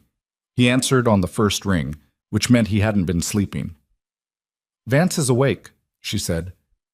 He gave me a name. Farrell. The silence on Kowalski's end lasted exactly 2 seconds, which from him was a long time. Where are you right now? Side exit, east wing. Don't go back inside. I'll have someone with you in 4 minutes. The line went dead. She counted. It took 3 minutes and 40 seconds. The morning arrived gray and grudging, the way November mornings do in high-altitude Colorado, when the storm has moved through and left everything wet and cold and flat-lit. By 7 a.m., the day shift was coming in at Calvary Ridge, nurses and techs and residents trading information in that rapid, low-volume way people do when the night has been eventful, and everyone wants the full story before they can focus on the work. The full story, by 7 a.m., had several versions. The version that traveled fastest was the one about Delvane, administrative leave, federal investigators, documentation fraud going back months. This version spread from the locker room outward with the particular velocity of information that confirmed something people already suspected. There was not, among most of the nursing staff, the kind of shock that usually accompanies a superior's fall from grace. There was instead the quieter, more uncomfortable response of people who had watched something happen for a long time and were now processing the fact that watching had been a choice. The second version, the one about Claire, about what she'd done and who she apparently was, about military helicopters and federal authorizations and a classified patient in Bay 2. This version traveled more carefully, in lower voices, with more uncertainty about what exactly it meant. It had the quality of a story that people were aware they didn't have all the pieces of, and were therefore telling with more gaps than a good story should have. Devin Marsh, coming off his shift at 7:30, sat in the break room with a cup of coffee he couldn't taste, and tried to organize what he knew into some coherent shape. What he knew was this: Claire had been right all along. About Delvane, about the patients, about the kind of clinician she was, and the kind he was. He had known this for months, in the quiet way you know things you're not ready to act on. And he had not acted on it. And a man had nearly died because the wrong person was running that trauma bay. He was aware that this accounting was not generous to himself. He was trying to be honest rather than generous. Priya came in at 7:45, looked at him, poured herself coffee, and sat across from him without saying anything. They sat like that for a minute. "You get any sleep?" he asked. "A little. In the break room around 4. She wrapped her hands around the mug. Carrasco came back at 6. She had 3 more people with her. They were in admin for an hour. "About Delvain?" "About Delvain. And about the administrator." Priya looked at her coffee. "Apparently the concerns about Delvain that were reported to administration, there were more of them than just what we knew about. Going back 2 years. And they were documented, and nothing was done." Devon absorbed this. Castellano knew. Castellano was informed, Priya said, which was careful phrasing. "What he did with that information is currently under review." Raymond Castellano had been the hospital administrator for 6 years. He was a man who wore his authority lightly, in the sense that he seemed to forget he had it when it would have cost him something to use it. He had a reputation for managing upward, keeping the hospital board placated, the numbers looking right, the kind of institutional smoothness that depended on not looking too hard at anything that might disrupt the surface. He had received 4 written concerns about Delvain's conduct over 2 years. He had forwarded 3 of them to Delvain himself, which was either the most naive administrative response in the history of hospital management or something considerably more deliberate. The 4th concern, filed 8 weeks ago by a junior attending who had then quietly transferred to another facility, had been filed with the state medical board directly, which Castellano had not known until this morning. The meeting with Ostroff happened at 9 a.m. in a conference room that had been cleared of its standing furniture and reconfigured with a table, 6 chairs, and a recording setup that was military-grade and not part of the hospital's AV inventory. Carrasco was there. Kowalski was there, in person now, rather than voice on a phone, which changed the room's center of gravity in a way Claire registered without reacting to. 2 other people whose names she wasn't given sat at the far end of the table with laptops and the focused attention of people whose job was to document and not contribute. Ostroff looked like he'd gotten 4 hours of sleep and didn't particularly hold it against anyone. He looked like that was a normal number of hours. Claire sat across from him. She had her coat on and her hands on the table and her posture straight without being rigid. The specific physical vocabulary of someone who had spent years in rooms like this and had learned that how you held your body in the first 30 seconds told the people across the table most of what they were going to decide about you before you said anything. "Before we begin," Ostroff said, "I want to confirm something. You are here voluntarily. You have not been charged with any offense, and everything you say today is part of a cooperative information sharing process. You can stop at any time." "I know," Claire said. "Kowalski tells me you have something specific to share." "Vance gave me a name last night, Farrell." She watched Ostroff's face. "He said you'd know what it means." The temperature in the room changed in a way that had nothing to do with the HVAC system. Carrasco looked at her laptop. Kowalski looked at Ostroff. The 2 documenters at the far end of the table continued typing, which took a specific kind of discipline. "I know the name," Ostroff said. He did not say what he knew. He said instead, "Tell me what Vance told you, all of it." She told it. She told it the same way she'd given the clinical account the night before. Sequential, factual, without interpretation. The 14-month surveillance file, the intercept on Route 7, the fact that Vance had come to her outside official channels because he didn't trust official channels, the fact that someone with task force clearance had access to her full operational record under her previous identity. When she finished, Ostroff sat with it for a moment. "Major Carrasco," he said. "Sir." "Pull the access logs for the separation records. Specifically, any access in the last 16 months for the case file associated with the individual across from me." "Already requested," Carrasco said. "We'll have them within the hour." Ostroff looked at Claire. "You said Vance told you this started 14 months ago. You separated 13 months ago."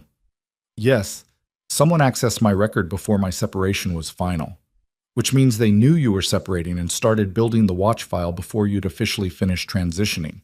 He was working through it aloud, not for her benefit, but because this was how he thought, out loud, testing the logic, finding where it held and where it didn't. That's not an opportunistic access. That's someone who is paying attention to your case specifically.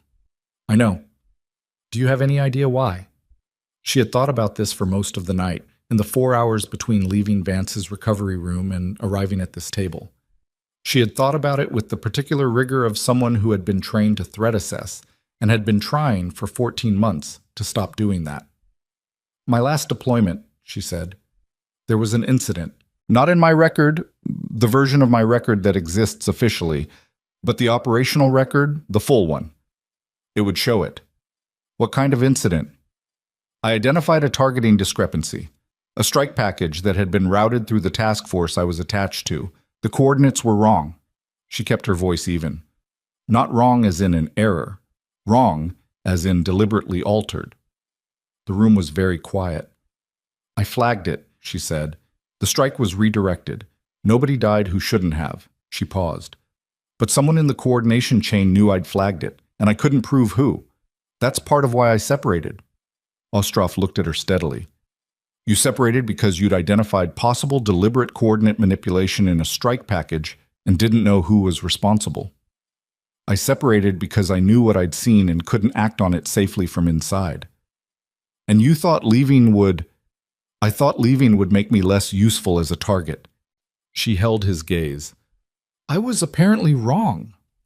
Kowalski made a sound that wasn't quite a word. Ostroff leaned back in his chair and looked at the ceiling for a moment. Not lost, just computing, running what she'd given him against what he already had. Farrell, he said. Captain Leonard Farrell. He was the coordination officer for the strike package routing during your last deployment rotation. I didn't know his role specifically, Claire said. I knew the name from a briefing. He was reassigned 8 months ago to Fort Calloway. Ostroff looked at her. To Vance's task force. The silence that followed had the specific quality of pieces landing in sequence. Not a surprise ending, but a logical completion, the kind of clarity that comes when things that were separately confusing become jointly obvious. He's been inside the task force for 8 months, she said. In a coordination role, Ostroff said, with access to personnel files, operational records, and... He stopped. His jaw tightened in a way that was small and controlled and communicated more than a louder expression would have. And with knowledge of where Vance was operating and when. The intercept on Route 7, Claire said. Yes. He narrowed the window. That would be consistent? Ostroff was no longer leaning back. He was forward now, the particular physical change of a man who has moved from assessment into action. Carrasco, I need Farrell's location, and I need it confirmed, not estimated. On it. And I need the access logs before the hour is up. Understood. Carrasco was already on her phone, and the two documenters at the end of the table had shifted their entire orientation in a way that communicated a change in the nature of the meeting, from information gathering to operational. The room had reorganized itself around a new gravity. Claire sat in the middle of it and felt something she hadn't expected to feel. The specific sensation of a weight she'd been carrying alone for 14 months being distributed to people who were equipped to carry it. It wasn't relief. It was more structural than relief. It was the sensation of a load-bearing wall getting support from the frame around it. 40 minutes later, at 9:47 a.m., Captain Leonard Farrell was located. He was in the hospital. This information arrived via Carrasco with the clipped delivery of someone reporting a fact that was worse than expected and who was not going to perform distress about it because there was no time for that. He checked in at the main entrance at 8:52 a.m., she said, standing in the doorway of the conference room. Visitor log shows him citing the military patient in the recovery wing. He's here for Vance, Ostroff said. Or for whoever is in the room with Vance, Kowalski said, looking at Claire. Claire was already standing. Where's he now? Ostroff asked. We're tracking him through the security system. He went to the recovery wing, checked in with the duty nurse, was told Vance was sedated and unavailable. He's been in the third-floor corridor for the last 11 minutes. Doing what? Standing, Carrasco said. Just standing in the corridor. The specific menace of that image. A man doing nothing, in a building where he had reason to want someone dead, and waiting, landed in the room without anyone needing to name it. I want him located and held for questioning, Ostroff said. Non-aggressive. We need him talking, not defensive. He'll ask for representation the moment he realizes he'll ask for representation either way. But if he thinks it's routine security protocol for a classified patient visitor, we get more time before he does. Ostroff was already moving, already out of the chair, already the version of himself that operated rather than deliberated. Do it now. Carrasco was out the door. Claire followed. Not because anyone told her to, no one told her to, but because Vance was in the recovery wing and Farrell had been standing in the corridor outside it for 11 minutes, and she was the only person in this building who had looked Farrell in the eye, even briefly, and would recognize him without a photograph. Kowalski fell in beside her. You don't have to... I know, she said. He didn't argue.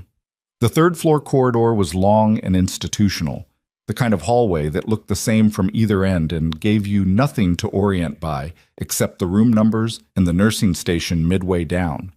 Carrasco's people had come up the east stairwell and were moving from that direction, unhurried, the specifically calibrated pace of people who were trying to look like they were doing something routine. Claire came up the west elevator with Kowalski. She saw Farrell before he saw her. He was 40 feet down the corridor, standing with his back to the wall beside a water fountain, hands in the pockets of a civilian jacket, medium height, graying at the temples, the kind of face that gave very little away because it had practiced giving very little away. He was looking toward the nursing station. He was not looking toward her. Claire kept walking. Same pace, same direction, the specific discipline of moving like you belong somewhere even when the situation is 3 seconds from breaking open. She was 20 feet away when he turned his head. He looked at her, and she watched the recognition happen. Not the recognition of a stranger being noticed, but the deeper recognition of a man who had been keeping a file for 14 months and knew this face from a photograph, from a record, from a name that was not the name on her hospital badge, and who now understood in a single second that the situation he thought he controlled had inverted completely. His hands came out of his pockets. "Don't," Kowalski said from 3 feet behind Claire, and his voice had the particular quality of a word that has been used in exactly this context many times before. Farrell looked at Kowalski, then at the two people coming from the other direction, then back at Claire. "Claire Whitmore," he said.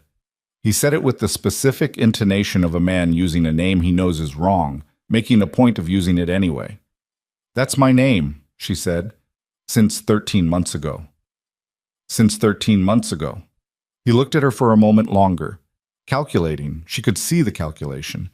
And then something in his posture changed, not surrender, not yet, but the particular recalibration of a man who has decided that the current position is untenable and is looking for the next one.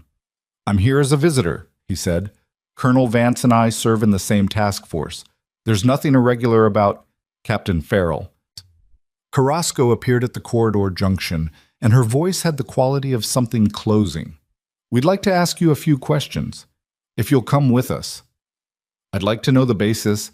The basis is a federal investigation into the circumstances surrounding Colonel Vance's injury last night. Your visit this morning puts you in scope." She stopped 5 feet from him. "This can happen here, or somewhere more comfortable. Your choice." Farrell looked at her, then at the two officers flanking her, then at Kowalski. He did not look at Claire again. "Fine," he said. But they took him to a room on the second floor that the hospital used for administrative meetings, and that Ostroff's people had repurposed with the same quiet efficiency they'd applied to everything else since landing the night before. The access log request had come back 12 minutes into his questioning. His credentials had accessed the restricted personnel database 17 times in 14 months, with the first access occurring 4 days before Claire's separation paperwork was finalized. 4 days. Someone had told him she was leaving before the Army had officially processed it. That detail, 4 days, was the thread that pulled everything else.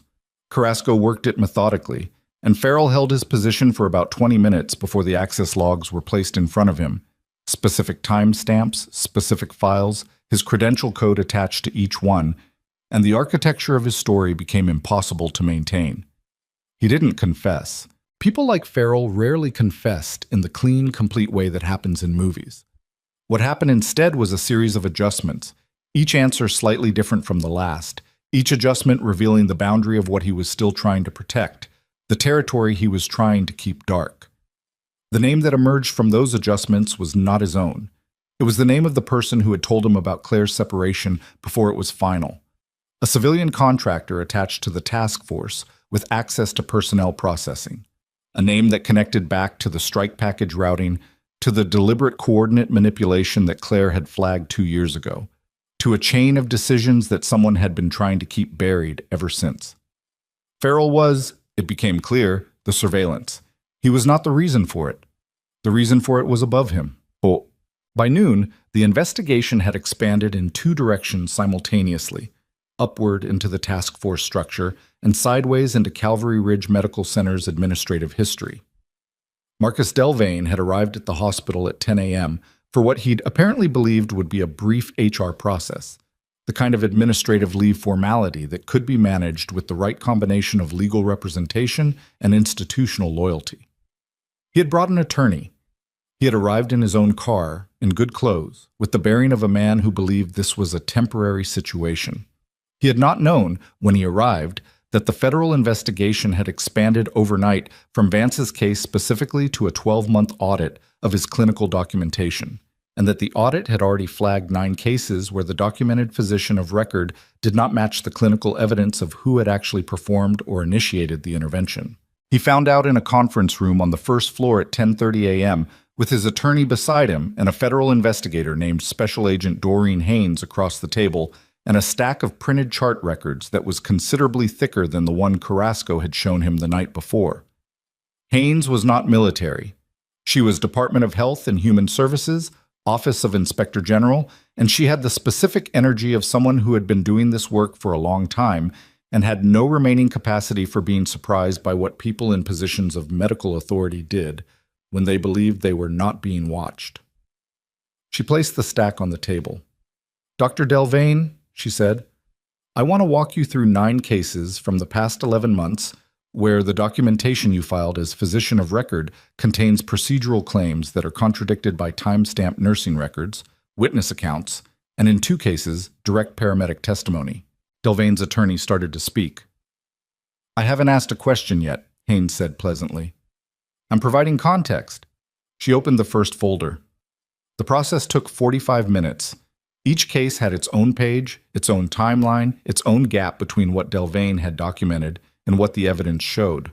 Some of the gaps were technical.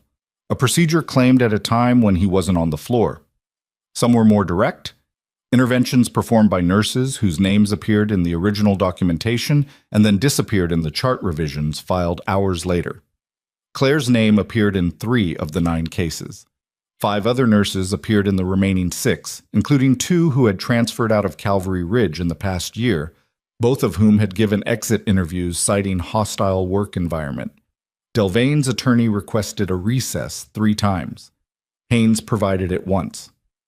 When they came back from the recess, something had changed in Delvane's posture. Not collapse, not yet.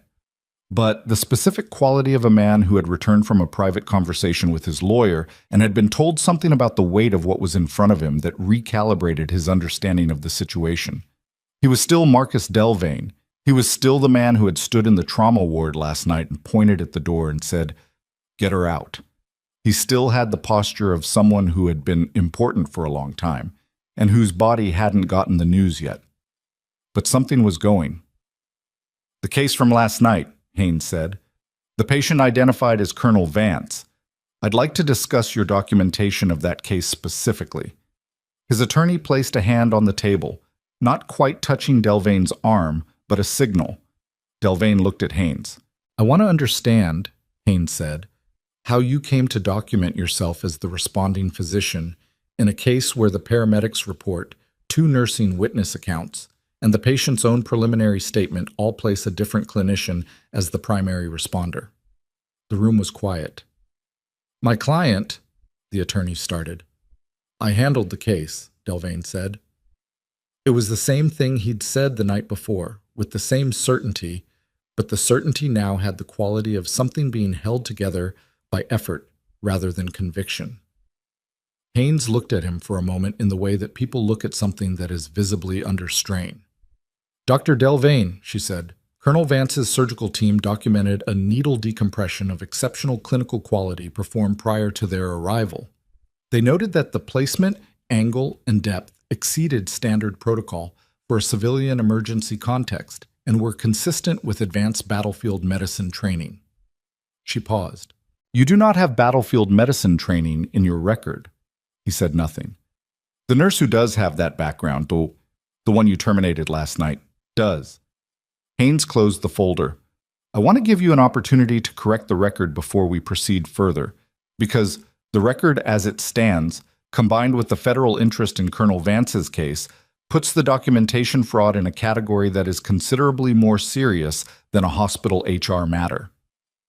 The heating system ran. Delvane's attorney leaned close and said something very quietly. Delvane looked at his hands on the table. Then he looked up, and something in his face had finally arrived at the place it had been heading since last night. The place where the performance of certainty meets the reality of evidence, and one of them has to give. The nurse performed the initial intervention, he said. His attorney closed his eyes briefly. I completed the case management afterward, Delvane said, and there was something in his voice now that had not been there before, such, not remorse, not exactly, but the specific flatness of a man who has stopped performing and is left with only what's actually there. She should not have been terminated. That was... He stopped. That was a decision made in the moment, and it was wrong. Haynes wrote something. Thank you, she said. We'll continue. Chas. Claire was not in the building when Delvane's attorney requested his second recess and the process of formal statement-taking began. She was in the hospital's east courtyard, a small paved square with 2 benches and a dead fountain and a view of the parking structure where one of Ostrov's helicopters had spent the night. Sitting in the cold with her coat zipped and her phone in her hand, Priya had sent 3 messages. Devon had sent 1. Kowalski had sent a brief operational update that told her the feral questioning was ongoing and that a name had emerged from it that was now the primary focus. She was reading the messages without responding to any of them when she heard the door open behind her. She turned. Ostrov stepped into the courtyard. He had his coat on now, and he looked like he'd had coffee at some point in the last 2 hours, which was an improvement over the 9 a.m. version of him. He came and stood at the edge of the second bench, not sitting, just standing, which felt right for the kind of conversation she suspected this was going to be. Farrell gave us a name, he said. Civilian contractor, Veronica Stale.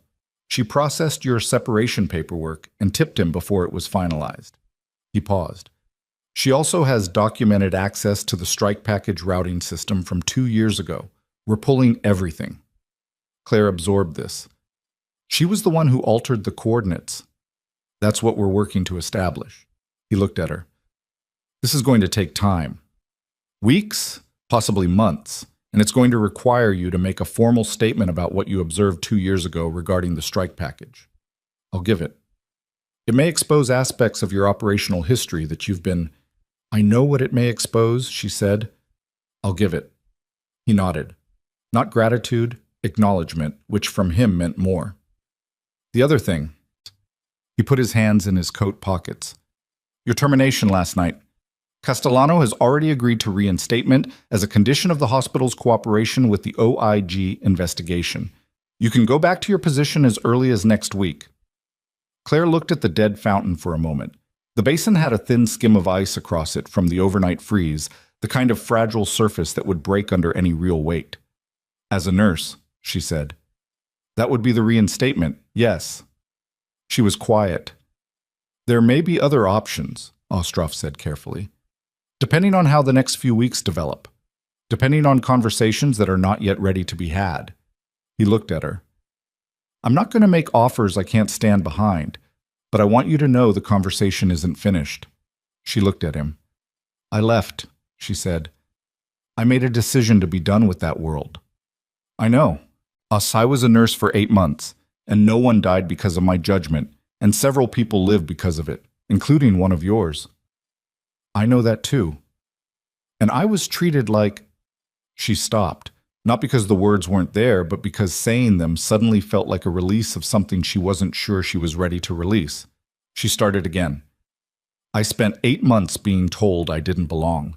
By a man who didn't have half my training and a tenth of my experience, and the system let him do it for months. Yes, Ostroff said. It did. That's not rhetorical. I'm not looking for an apology. I know you're not. I'm saying it because it's true, and because it should be in the record somewhere that the system failed, and not just in the clinical documentation sense. She looked at him. People like Delvain exist because institutions let them, because the cost of calling it out is higher than the cost of tolerating it. And I made the same calculation everyone else made. I kept my head down, and I let it continue because I had reasons, and the reasons felt real. They were real. They were also wrong. She was quiet for a moment. I should have pushed harder. I don't know what that would have looked like. I'm not sure it would have worked, but I should have tried. Ostroff looked at her for a moment. For what it's worth, he said, you were the one in the room when it mattered.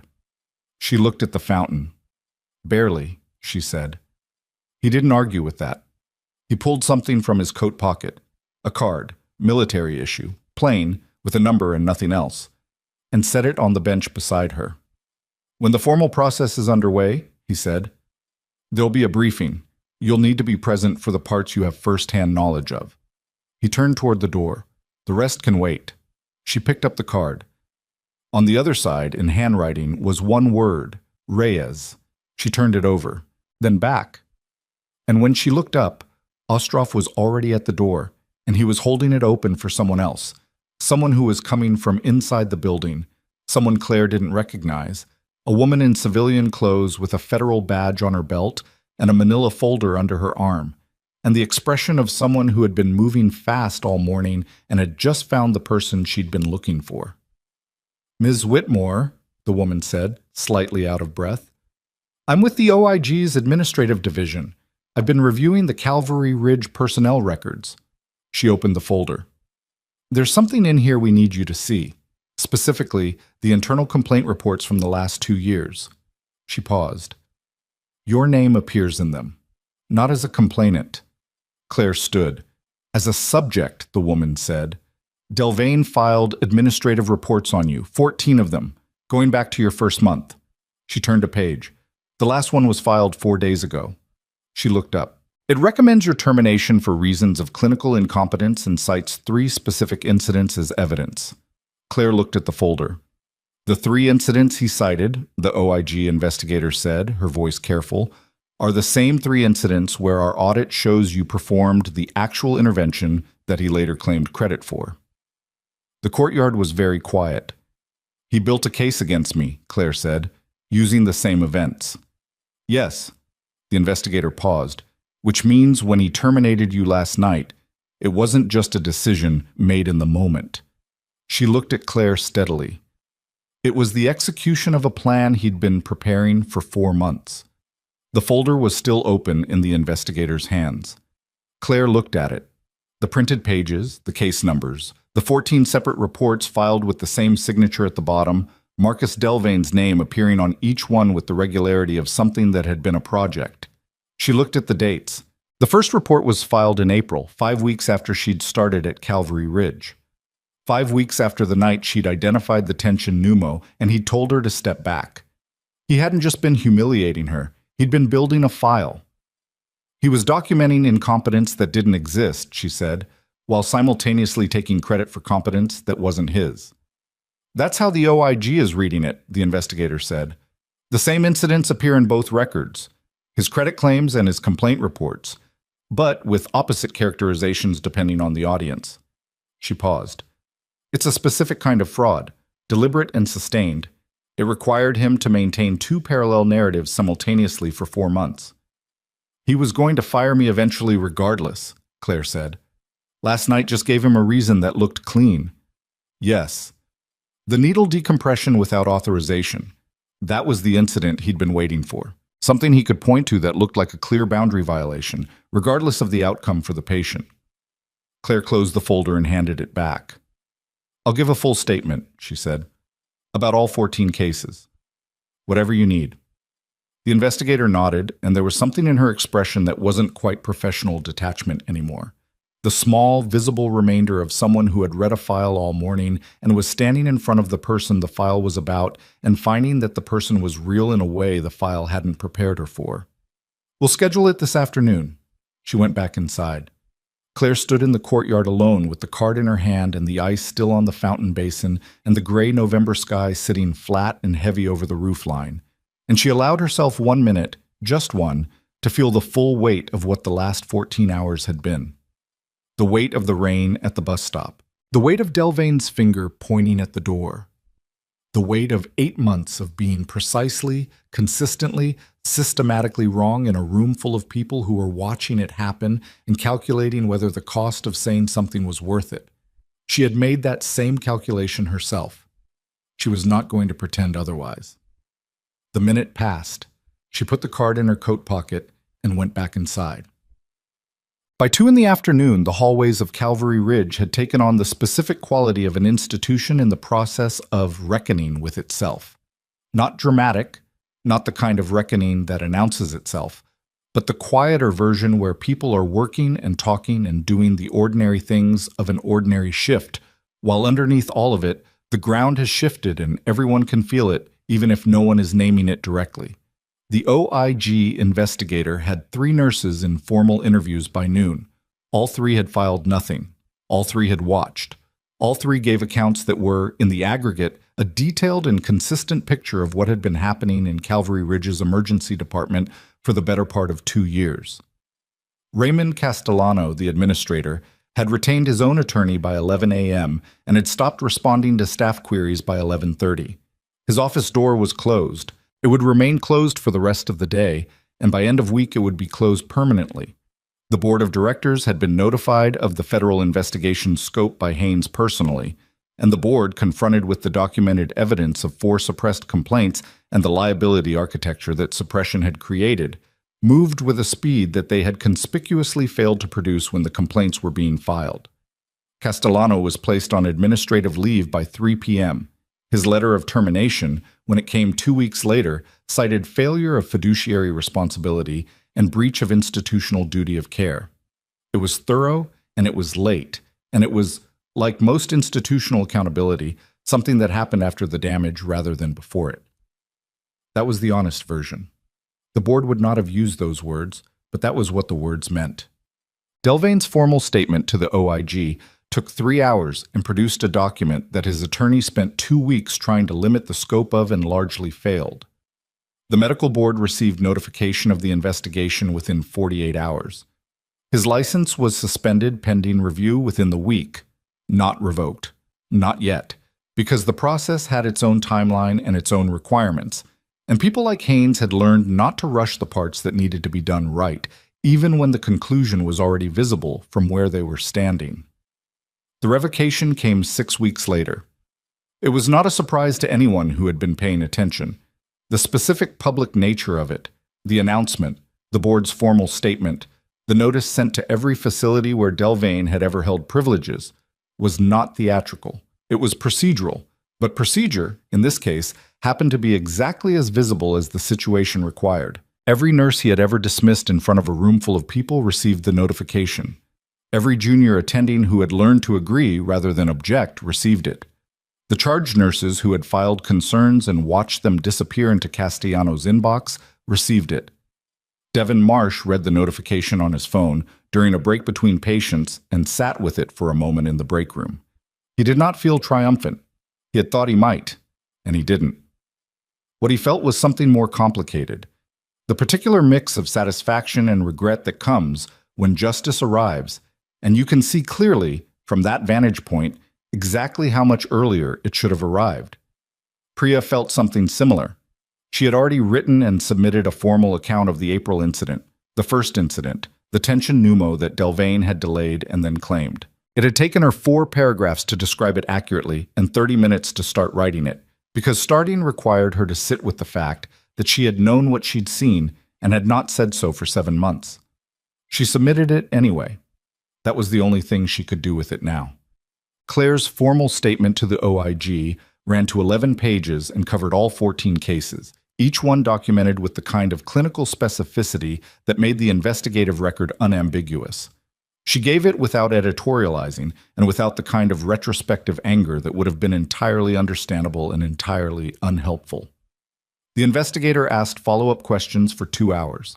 A second investigator took over for the last 40 minutes and focused specifically on the administrative complaint process, what Claire had known about Delvane's reports against her, which was nothing, and how she had continued working under a physician who was simultaneously building a termination case against her. "You didn't know," the second investigator said. "No. If you had known, I would have filed a formal response immediately." Claire looked at her. "I didn't know because the reports were filed internally and never shared with me, which I've since been told is a violation of the hospital's own HR policy." She paused. "But I also want to be honest. I considered filing a complaint myself, several times. I didn't." "Why not?" "Because the cost felt too high and the outcome felt uncertain, and I had reasons that made sense to me in the moment." She was quiet for a beat. "They were the same reasons everyone else had. I'm not going to pretend they were something more principled than that." The investigator made a note. "For what it's worth," she said, "the people who did eventually file, your account, the nursing statements, the paramedic report, they're all consistent. The picture is clear." "I know." Claire looked at her.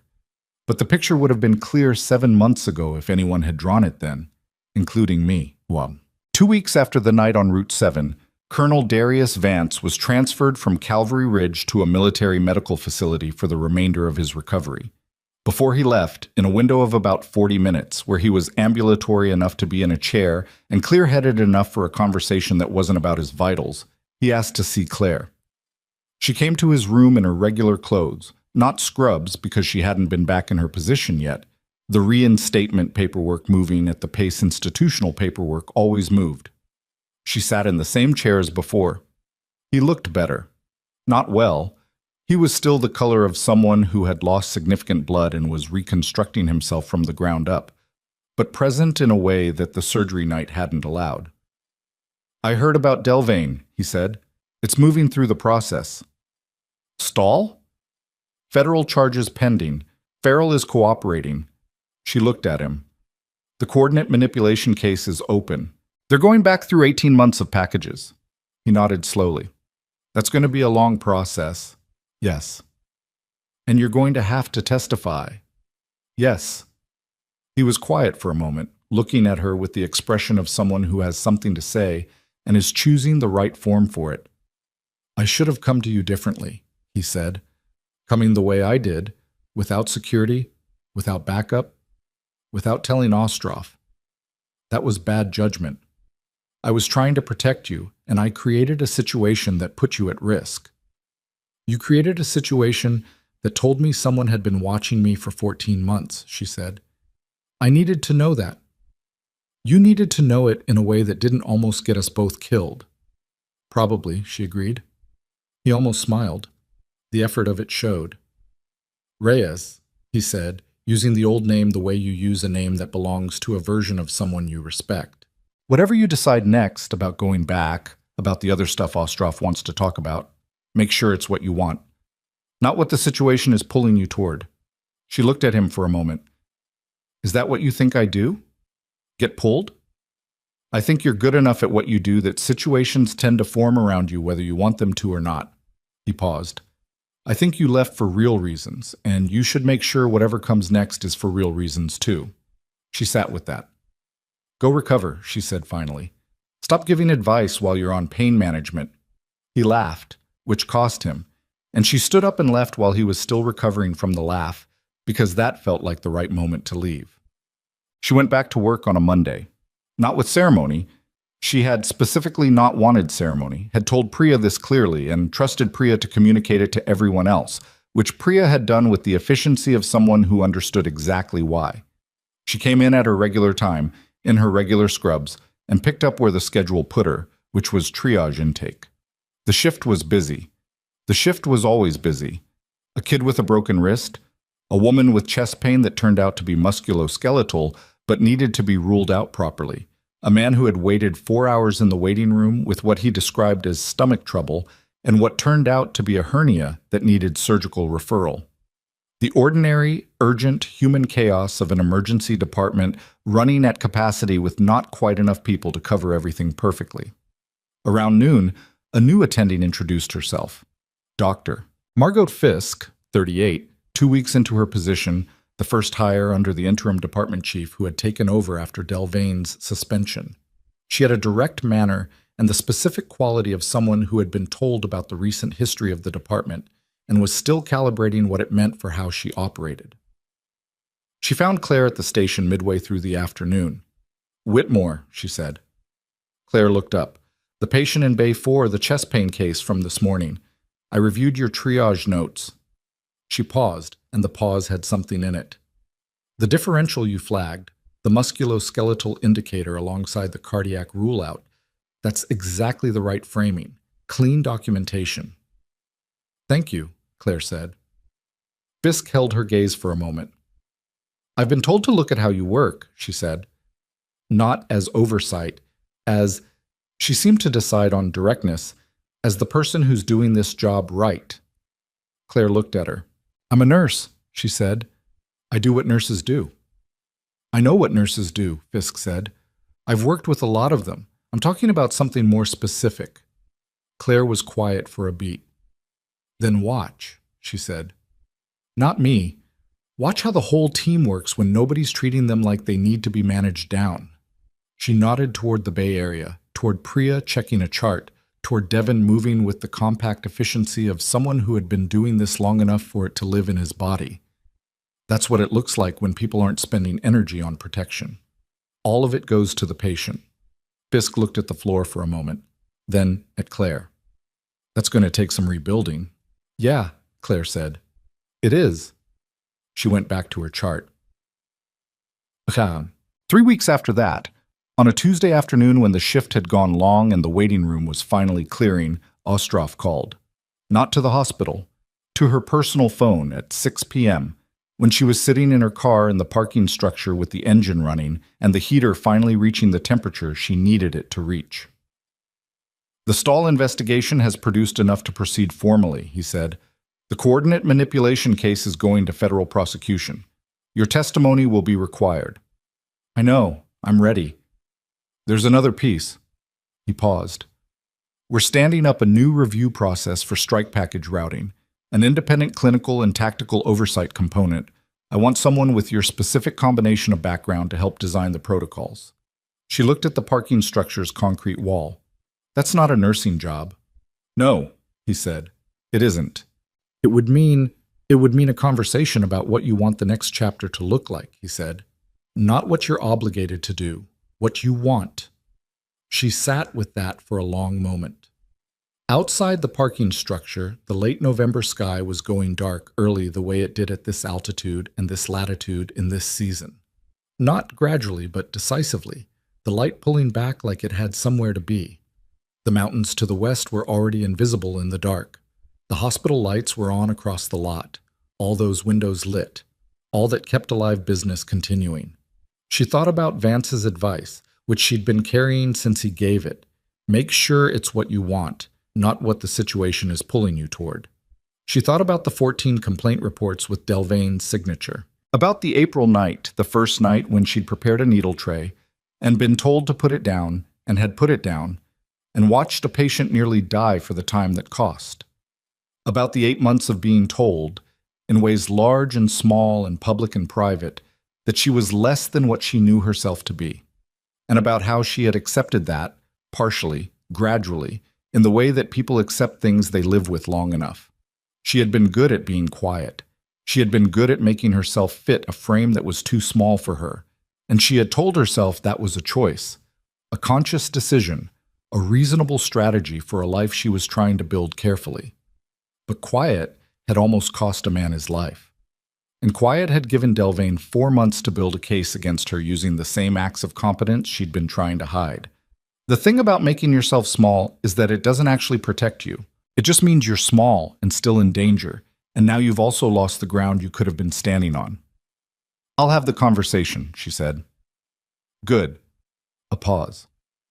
I want you to know, whatever form this takes, it's not about recovering an asset. I want to be clear about that. You're not an asset. You're a person who has a set of capabilities and a right to decide what to do with them. She almost laughed. That's a very careful sentence.